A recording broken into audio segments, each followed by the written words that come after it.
शुरू करते हैं अल्लाह के बाबरकत नाम से जो इंतहाई आले रुतबा और बहुत जलीलुल कदर है। सब तारीफ़ें मेरे रब्बुल इज़्ज़त के लिए हैं।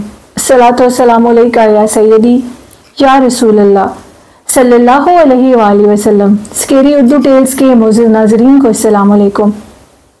हज़ूर नबी करीम सल्लल्लाहु अलैहि वसल्लम पर दरूद व सलाम पढ़ा करें। ये अल्लाह और उनके फरिश्तों का विर्द है। अपने बच्चों को खुद भी और अपने इर्द गिर्द जितने भी लोग हैं, जितना हो सकता है नबी करीम सल्लल्लाहु अलैहि वसल्लम उनकी आल और उनके असहाब की मोहब्बत के मुतालिक ज़रूर बताएं। ये नेकी आप जितनी करेंगे मरने के बाद भी इसका सवाब आपकी कब्र तक पहुंचेगा। कहा जाता है कि जब कोई नेकी का काम किया जाता है तो वो इंसान जो नेकी दूसरों तक पहुंचाता है उसकी कब्र में भी उसका सवाब जाता है, और जो गुनाह का काम हम किसी को सिखा कर जाते हैं हमारे मरने के बाद हमारी कब्र में भी वो गुनाह उतना ही हमें मिलता रहेगा जितना वो करने वाला उस दुनिया में रहकर करता रहेगा। 5 टाइम नमाज और दुरूद इब्राहिमी, कुरान पाक बेमार तर्जमा और अच्छे अमाल, हसद से बगैर जिंदगी गुजारे, यही दुनिया और आखिरत की कामयाबी है। बढ़ते हैं आज की खौफनाक कहानियों की तरफ। ये खौफनाक कहानी लाहौर से ज़रियाब ने शेयर की। ज़रियाब कहते हैं कि चूंकि अब मैं इंग्लैंड में रहता हूँ और पहले भी आपके साथ एक स्टोरी शेयर कर चुका हूँ, अब मैं लाहौर लिबर्टी मार्केट की आपके साथ खौफनाक कहानी शेयर करूंगा। लाहौर लिबर्टी मार्केट में एक ऐसा शख्स है जो कि जादूगर है। बहुत से लोगों की जिंदगी उसने तबाह बर्बाद की। उनमें एक लड़का मेरा दोस्त भी था जिसके साथ उसने बहुत फ्रॉड भी किया और उसके ऊपर मौकलात भी फेंके। जी हाँ, वो कहते हैं कि लिबर्टी मार्केट के अंदर एक ऐसी दुकान है, वो दुकान जो है वो भी शूज़ की दुकान है, जहाँ पर वो शख्स बैठा होता है और यहाँ तक कि उसने वहाँ के जितने भी लोग हैं अपने इर्द गिर्द के उनको अपना हसीर बनाया हुआ है।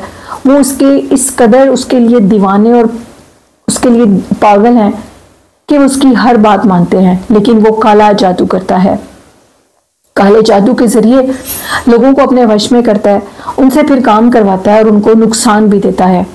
मेरा एक दोस्त जो कि एक लड़की से बहुत मोहब्बत करता था और उसकी मोहब्बत में इतना गिरफ्तार था कि उसके अलावा एक सेकंड भी रहना उसके लिए दोबर था।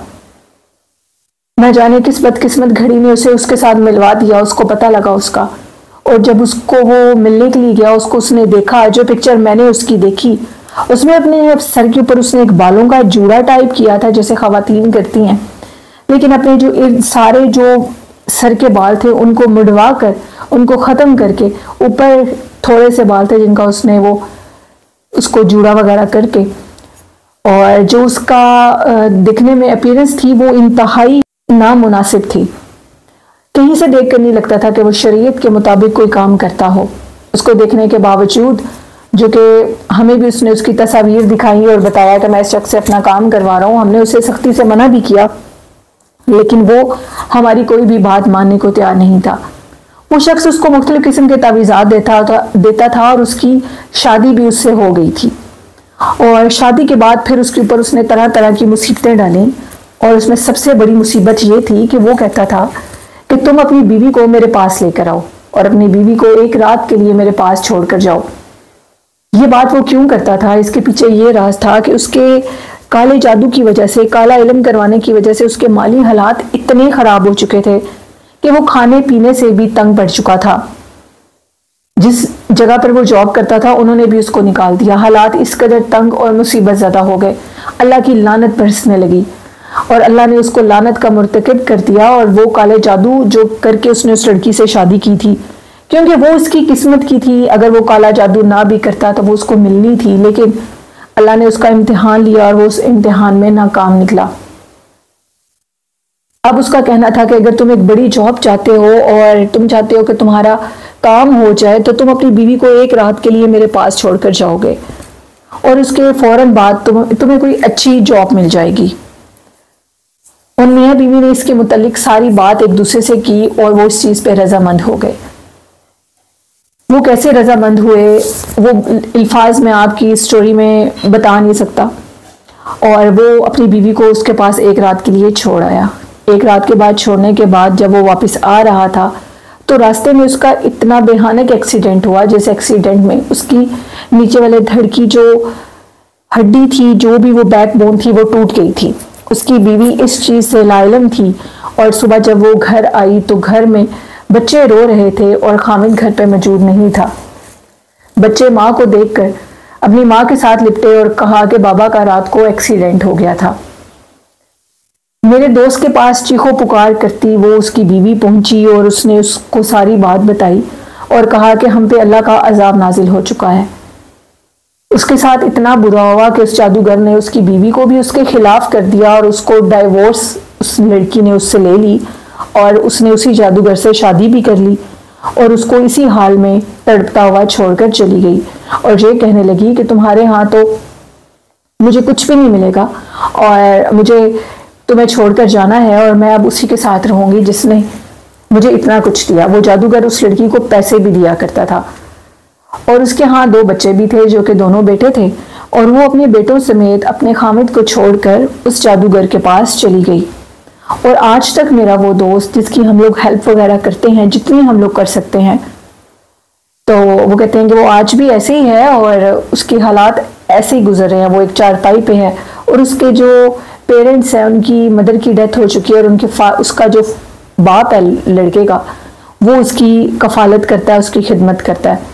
बहुत से डॉक्टर्स के पास उनको ले जाया गया और उनका कहना है कि इसकी बैकबोन जो रीढ़ की हड्डी है वो इस तरह टूटी है कि वो कभी जुड़ नहीं सकती और अगर चांस थे कि वो ठीक हो जाता, लेकिन उसकी जो हड्डी थी जो टूटी थी सेंटर से, उसके इतने पीस हुए हैं कि वो जुड़ नहीं सकती और ये दोबारा कभी अपने कदमों पे खड़ा नहीं हो सकता। इसी लाचारी में वो अपनी पूरी जिंदगी गुजारा है। वो जो लिबर्टी मार्केट लाहौर में जादूगर शख्स है वो आज भी शायद उधर ही होगा या शायद ना भी हो, लेकिन उसने एक घर की हस्ती बस्ती जिंदगी बर्बाद की, एक लड़के को बर्बाद किया। लेकिन इंसान खुद भी समझदार है, बालिग इंसान समझता है कि कुरान पाक में क्या हुक्म दिया गया है। जादू को ममनू करार दिया गया है। आपको कब्र भी तस्लीम नहीं करेगी जो कि हमारी आखिरी आरामगाह है। अपनी आखिरी आरामगाह को आसान बनाइए, दुनिया में रहकर अच्छे अमाल करें और अच्छे अमाल ही हमें आखिरत में कामयाबी दिला सकते हैं। ये जिंदगी फानी है। मैं अपने सुनने वालों को ये मैसेज देना चाहती हूँ। ये कहानी थी ज़रियाब की। बहुत शुक्रिया ज़रियाब। ये दुनिया फानी है, फानी दुनिया ने ख़त्म हो जाना है और हमेशा की दुनिया है कब्र। इसके लिए मुसलमानों को अच्छे से तैयारी करनी चाहिए। अच्छी तैयारी ये है कि नेक अमाल, किसी के लिए बुरा ना सोचें, किसी का बुरा ना करें। चाहे आप किसी भी चीज़ से जितनी भी मोहब्बत करते हैं उसके लिए बिल्कुल भी काला जादू मत करवाएं। काला जादू आपको सिर्फ और सिर्फ आखिरत का अजाब दे सकता है, दुनिया में भी नाकामी देता है, तरह तरह की मुसीबतों में मुब्तला करता है। बेहतर है कि किसी पे काला जादू मत करवाएं। काला जादू बिल्कुल भी इंसान के लिए ठीक नहीं है जो कि मुसलमान है।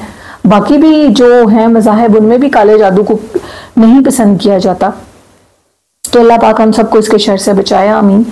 और बढ़ते हैं आज की नेक्स्ट खौफनाक कहानी की तरफ। ये खौफनाक कहानी कराची से दिल परेज ने शेयर की और वो कहती हैं मैं आपके साथ अपनी बहन की स्टोरी शेयर करूंगी। वो कहती हैं कि मेरी बहन एक दिन ये कहती है कि मैं रात को सोई हुई थी अपने कमरे में और अचानक से मुझे अपने पास कुछ अजीब सा महसूस हुआ और वो चीज़ ऐसी महसूस हुई कि उसने मेरी आंख सोए हुए खोल दी। मैं जैसे ही उठी और मैंने देखा मेरे पैरों वाली साइड पे एक बच्चा खड़ा है। बच्चा छोटा सा है, 5-6 साल का, और जैसी मेरी नज़र अपने दूसरी तरफ पड़ी तो उधर एक औरत बैठी थी। वो औरत उस बच्चे को अपने पास आने का इशारा कर रही थी। ये सारा मंजर देखकर मैं इतना डरी और मैंने ऊंची आवाज में आयतुल कुर्सी पढ़कर वहां से भागने की क्योंकि सब कुछ मेरे सामने वाज़ेह हो चुका था। वहां पर रुकना मेरे लिए ठीक नहीं था। मैं वहां से फौरन भागी और अपनी अम्मी के रूम में आई और अपनी अम्मी को बताया कि मेरे रूम में इस तरह का कुछ नजर आया मुझे। जैसे वालिदैन करते हैं उसको वक्ती तौर पर वहम करार दे देते हैं और बाद में बड़े नुकसान के जद में वो लोग आ जाते हैं। वक्ती तौर पर मुझे ये कहकर वहम कह दिया गया और मैं अम्मी के कमरे में सोई। खैर हमारे घर में फिर अजीबो गरीब काम शुरू हो गए। हमारे घर में कभी कुछ चीज़ों को तोड़ रहा है, कुछ चीज़ों को हिलाता है, आवाज़ आती है। सबसे बड़ी बात थी कि हमारे छत के ऊपर भी कुछ चलता था। ये सारी बातें महसूस करने के बाद हम इस रिजल्ट पे पहुंचे कि शायद हम पे किसी ने काला जादू करवा दिया, क्योंकि हमारे घर में ऐसी कोई चीज़ नहीं थी और वाकई किसी ने हम पे काला जादू करवाया था। उसके बाद हमारे घर में रिस्क की तंगी आने लगी थी, रिस्क कम पड़ गया था। मेरे वाले साहब का जो बिजनेस था उसमें बहुत लॉस आने लगा था। जैसे ये चीज़ें जब नज़र आती थी तब बहुत ज़्यादा उसी दिन उनको कोई लॉस हो जाता था। फिर हम किसी आलिम के पास गए, उन्होंने हमें देखा और बताया कि कोई अपना ही है जिसको आपने अपना राज दिया है। अपने से मुराद ये भी हो सकता है कि कोई आपका करीबी दोस्त भी हो सकता है, ज़रूरी नहीं कि सारे रिलेटिव्स ही हों। बहुत से रिलेटिव्स होते हैं जिनमें सबसे ज़्यादा किरदार उन रिश्तों का होता है जो आपके सुतेले होते हैं। तो वो कहते हैं कि वो जो थे जिनका जिक्र उन्होंने किया अपने, वो मेरे फादर की पहली शादी थी और वो जो बच्चे थे और वो जो मिसेस थी वो हमसे बहुत हसद करते थे और हमारे ऊपर उन्होंने काला जादू करवाया था जिसमें हमारे रिश्तों की बंदिश और हमारे अब्बू के रिस्क को ख़त्म करने के तावीज़ात थे। मेरे अब्बू ने चूंकि पहले बच्चों की शादियां कर दी थी और अब हम 2 बहन भाई हैं जिनकी शादियां करनी थी, तो उनको बहुत जेलसी होती थी और वो जेलस होते थे हमसे। खैर हमने उनका बुरा नहीं किया था और अल्लाह ने हमारा बुरा कभी नहीं करना था। और फिर हमने अपना इलाज करवाया और उसके बाद वो कहते हैं कि हम कराची को छोड़कर चले गए। हम पंजाब वाली साइड पर आ गए और अब हम पंजाब में ही रहते हैं और माशाल्लाह से हमारे हालात बहुत अच्छे हैं और मेरे अब्बू भी माशाल्लाह बहुत अच्छा उनका बिजनेस जा रहा है। मेरे अब्बू सिर्फ अपने उन बच्चों से टेलीफोनिक राब्ते में रहते हैं और इसके अलावा उनका उनसे कोई ताल्लुक नहीं है, क्योंकि इन सबकी शादियां भी कर दी, उनके फ़राइज़ अदा कर दिए। लेकिन अभी भी कभी कभार मुझे ख्वाब आता है, मैं ख्वाब में देखती हूँ कि मेरे जो सटेले बहन भाई हैं वो मुझ पर काला जादू करते हैं। हमेशा वो मुझे ख्वाब में नजर आते हैं, हत्ता कि मैंने उनके बारे में कभी ऐसा सोचा भी नहीं है कि मैं उनका कुछ बुरा करूं, लेकिन इसके बावजूद वो हमसे बहुत जेलस है और शायद आज के दिन तक वो मुझसे जेलस है। दिल परेज कहती हैं कि मैं दिखने में बहुत खूबसूरत हूँ और मेरे भाई भी, जिसकी वजह से उनको हमेशा ये जेलसी रहती है कि कहीं हम उनसे आगे ना निकल जाएं। लेकिन अल्लाह जिसको जो चाहे तकसीम करे, इसमें इंसान कुछ कर नहीं सकता। तो हमेशा अपना बेस्ट करते रहें, किसी का बुरा ना करें। जो आपका बुरा करते हैं वो एक दिन ज़रूर अपने अंजाम तक पहुंचते हैं।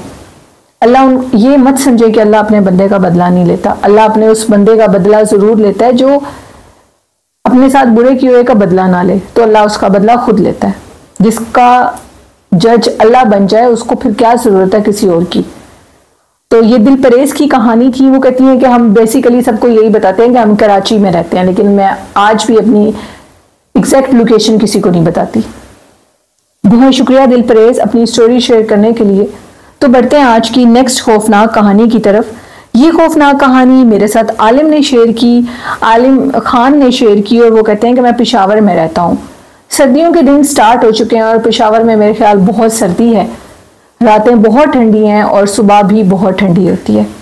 थोड़ी देर के लिए दोपहर में अगर गर्मी महसूस हो तो वो भी सिर्फ बाजार वाली साइड पर, लेकिन मौसम बिल्कुल चेंज हो चुका है। मेरी जो ननिहाल है वो कहते हैं कि वो सब के सब स्कर्दू वाली साइड पे रहते हैं। मेरी अम्मी की शादी पेशावर वाली साइड पर हुई और मेरे ननिहाल अभी भी स्कर्दू में है। बहुत दूर है वो जगह, पेशावर से स्कर्दू का सफ़र दूर है काफ़ी, तो हम उधर जाया करते हैं, लेकिन साल 2 साल के बाद। इस साल हमने वहाँ जाने का फिर प्लान बनाया है और हम लोग नवंबर में उधर चले जाएंगे और तकरीबन 4 माह उधर ही गुजारेंगे। आलिम खान कहते हैं कि एक वाक़या जो कि मैं आपके साथ शेयर करना चाहता हूँ वो ये कि मेरे जो नानों का घर स्कर्दू में है वो बहुत ज़्यादा हॉन्टेड है। उनकी छत के ऊपर कहा जाता है कि चुड़ैलें आती हैं और हमने उनको महसूस भी किया, उनकी बातों की आवाज़ें।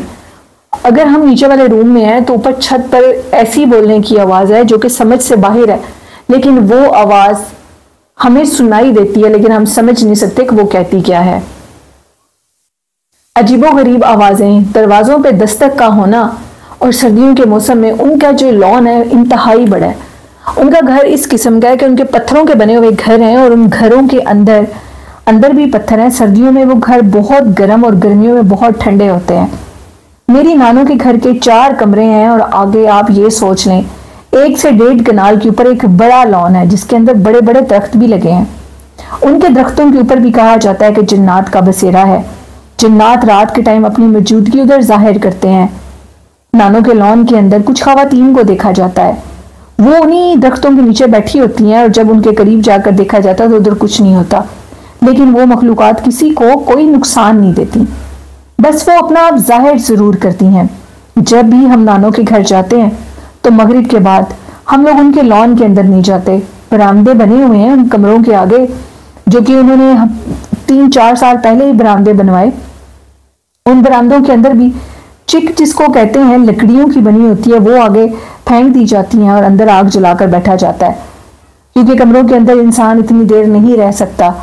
मेरे नाना अबू चूंकि अभी भी माशाल्लाह हयात हैं और वो बाहर जाते हैं जब किसी भी काम के सिलसिले में, तो वो कहते हैं कि जब उन जगहों के पास से गुजरा जाता है, क्योंकि 1 से 1.5 कनाल के ऊपर सिर्फ लॉन का रास्ता है और उसी रास्ते के आगे हम लोगों का मेन गेट है, जब उधर से गुजरा जाता है तो कुछ अजीबोगरीब महसूस होता है। सबसे पहली बात ये कि जब हम लोग पिछले साल नानों के घर रहने के लिए गए थे तो मैं अपने रूम के अंदर था। अचानक से मुझे मेरी अम्मी की आवाज़ आई, और मुझे मेरी अम्मी की आवाज़ आई भी किस जगह से, लॉन वाली साइड से। वो कहते हैं कि जो कमरे थे वो लॉन से काफ़ी दूर थे और अम्मी की आवाज़ वाज़िया मुझे अपने तक आ रही थी। मैंने जैसे ही उस कमरे से बाहर निकलकर बरामदे में देखा तो कोई भी नहीं था, लेकिन फिर मुझे लगा कि शायद अम्मी बाहर ना बैठी हों। वो बिल्कुल शाम होने वाली थी और मगरिब का टाइम था और मैंने देखा कि मेरी अम्मी मेरी तरफ कमर किए दरख्तों की तरफ देख रही हैं। मैं अपनी अम्मी के करीब आगे बढ़ा और मैंने उनसे पूछा कि आपने मुझे आवाज़ दी और खैरियत है, जिसपे वो मेरी बात का जवाब नहीं दे रही थी। जैसे मैं उनके सामने गया और मैं उनसे फिर मुखातिब हुआ और कहा कि अम्मी आपको क्या हुआ है, आप मेरी बात का जवाब नहीं दे रही। उसमें मेरी अम्मी और उस औरत में एक फ़र्क था। मेरी अम्मी का कलर बहुत ज़्यादा वाइट और रेड था और जो औरत मेरे सामने खड़ी थी वो बहुत ज़्यादा येलो कलर की थी, डार्क कलर की थी। अचानक से अम्मी के कलर का ख़राब होना और फिर खामोश होकर लगातार मुझे देखना, मुझे इस चीज़ का ये अलार्म हो रहा था कि ये मेरी अम्मी नहीं है। अल्लाह ने मेरी ज़िंदगी बचानी थी और मैं बिल्कुल उस औरत के सामने खड़ा था। इतने में वो औरत मुझे देखकर मुस्कुराने लगी और सामने से मैं देख रहा था, क्योंकि मेरा फेस सामने बरामदे की तरफ था और उस औरत की उधर कमर थी। और मैं देखता हूँ कि मेरी अम्मी और नानो कमरे से बाहर निकल रही हैं। उन्होंने जब मुझे उधर देखा और उन्होंने मुझे आवाज़ लगाई कि आलम तुम उधर क्या कर रहे हो, तो मैं अब वहाँ से भागा। और जैसे मैं उधर से भागा तो मुझे वाज़ेह तौर पर यह महसूस हो रहा था कि मेरा जो कमीज़ का कॉलर है इसको किसी ने बड़ी मजबूती से पकड़ा हुआ है और मैं अपने आप को छुड़वाने की कोशिश कर रहा हूँ, लेकिन मैं नाकाम हूँ। और फिर उसके बाद आयतल कुर्सी पढ़कर मैं वहां से भागा, चंद कदम ही आगे भागा और मैं गिर गया। इतने में सब लोग आए और उन्होंने मुझे देखा और कहा कि आलम तुम्हें क्या हुआ है। मुझे कुछ होश नहीं थी। शदीद ठंड का मौसम था। उस ठंड के मौसम में मैं पसीने से शराबूर था और मेरी बुरी हालत थी। मेरा दिल इतने जोरों से धड़क रहा था कि मुझे लगता था कि शायद मुझे हार्ट अटैक हो जाए। और इसके बाद मुझे जब अंदर लेकर जाया गया तो मैंने उनको सारी बात बताई। मेरे नाना अबू का कहना था कि जब भी इस तरह की कोई आवाज़ आए तो हम कभी भी इस आवाज़ पर बाहर नहीं गए। तुम खुद सोचो कि कहाँ पर दरख्त, 1-1.5 कनाल का लॉन और वहाँ पर इतनी दूर कमरे, तुम्हें आवाज़ अपनी अम्मी की वाज़िया कैसे आई। और अगर तुम्हें तुम्हारी अम्मी बुला रही होती तो तुम कभी भी उस साइड पर ना जाते, तुम बल्कि अपनी अम्मी के पास जाते जो कि अंदर तुम्हारी नानों के पास सो रही थी। ये सारी बातें जब मैंने महसूस की और नाना अबू की बात मुझे बिल्कुल ठीक लगी, तो मैं फिर अब कभी भी किसी भी आवाज़ पर बाहर नहीं गया, बल्कि हम उस कमरे के अंदर उस बरामदे की हद तक रहते हैं। बरामदा भी काफ़ी बड़ा है नानों लोगों का और वहाँ पर ऐसे खौफनाक वाक़यात पेश आते रहते हैं। वहाँ पर जो लॉन बना है उस लॉन के अंदर एक सर्वेंट क्वार्टर भी है, बहुत पुराना, बिल्कुल मिट्टी का बना हुआ। उस सर्वेंट क्वार्टर के अंदर कहा जाता है कि जन्नात की फैमिली रहती है और वो रात के टाइम अक्सर वहाँ पर भी उनको देखा जाता है। वहाँ पर खाने पकाने की आवाज़ें, बातों की आवाज़ें आती हैं। ये सब कुछ हमने खुद भी महसूस किया है। स्कर्दू के अंदर जितने भी घर हैं वहाँ पर किसी ना किसी घर में ऐसी कहानी आपको ज़रूर सुनने में मिलेगी। उधर चीज़ें वाज़ेह तौर पर नज़र आती हैं पहाड़ों में। लोग फिर सर्दियों के मौसम में वहाँ पर 6 तो बहुत ज़्यादा लेट बता रहा हूँ, 5 बजे के बाद ही बाहर नहीं निकलते। बाहर निकलने का सवाल ही पैदा उनका नहीं होता। तो ये वाक़या था आलिम खान का, जो कि उन्होंने पेशावर से शेयर किया। बहुत शुक्रिया आलिम भाई अपनी स्टोरी शेयर करने के लिए। ये थी आज की खौफनाक कहानियाँ। मेरे लिसनर्स को कैसी लगी अपना फीडबैक मुझे ज़रूर दिया करें और वालिदैन जैसी खूबसूरत नेमत की कदर करें, उनसे बहुत मोहब्बत और प्यार करें। अल्लाह पाक हम सब के वालिदैन को सेहत तंदुरुस्ती वाली लंबी ज़िंदगी अता करे। चैनल को ज़्यादा से ज़्यादा सपोर्ट करें। चैनल की हाफ इनकम नबी करीम सल्लल्लाहु अलैहि वसल्लम, उनकी आल और सहाबा के नाम की नेकी मुस्तहिक लोगों तक दी जाती है। नेकी के इस काम में अपना हिस्सा चैनल को सब्सक्राइब कर आप चाहें तो डाल सकते हैं। इसी के साथ अपनी होस्ट नीलम को इजाज़त दीजिए। अपना और अपने वालिदैन का ख्याल रखिएगा। मुझे और मेरे वालिदैन को अपनी ढेरों दुआओं में याद रखिएगा। अल्लाह पाक आप सबका हामी और नासिर हो। अल्लाह हाफिज़। अल्लाह निगहबान।